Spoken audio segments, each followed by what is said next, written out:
Plus les cris de joie des Toulonnaises sont forts et plus les larmes des Havraises coulent. Pour la 5e fois, le titre de champion de France échappe aux joueuses de Frédéric Boujean. Il s'est passé qu'en face on avait une équipe qui a joué avec de l'enthousiasme et nous on a complètement déjoué encore. Et pourtant, les Havraises avaient un public surchauffé derrière elles, mais cela n'aura pas suffi. Le début de la rencontre est tendu, les deux équipes se rendent coup pour coup. 5e minute de jeu, les Havraises mènent 3-2 pour la première et la dernière fois du match. Face à une défense intraitable et une gardienne toulonnaise qui ne laisse rien passer, les Havraises se laissent déborder. Frédéric Boujean, l'entraîneur, les remobilise. Il faut monter les ballons, Steph, faut occuper les espaces très vite. Elles sont cramées là.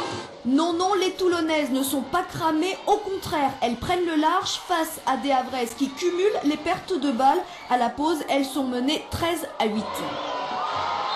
Ce que j'aimerais, c'est qu'on montre une deuxième mi-temps sur notre vrai visage, la façon dont ça a joué toute l'année. Et de retour des vestiaires, on attend un sursaut des Havraises qui arrivera trop tard. Lors des dernières minutes de jeu, elles parviennent enfin à transpercer le mur toulonnais pour égaliser 25-25. Un nul insuffisant pour rattraper les 5 buts d'écart du match aller. Elles ont gagné chez elles, elles ont battu Metz, elles nous ont sortis, donc il faut croire que c'est les meilleures qui ont gagné. Après, est-ce que c'est les plus méritantes par rapport à la saison qui a été réalisée? On va pas dire ça. Mais aujourd'hui, c'est elles qui sont championnes et nous, on n'est que vice-championnes.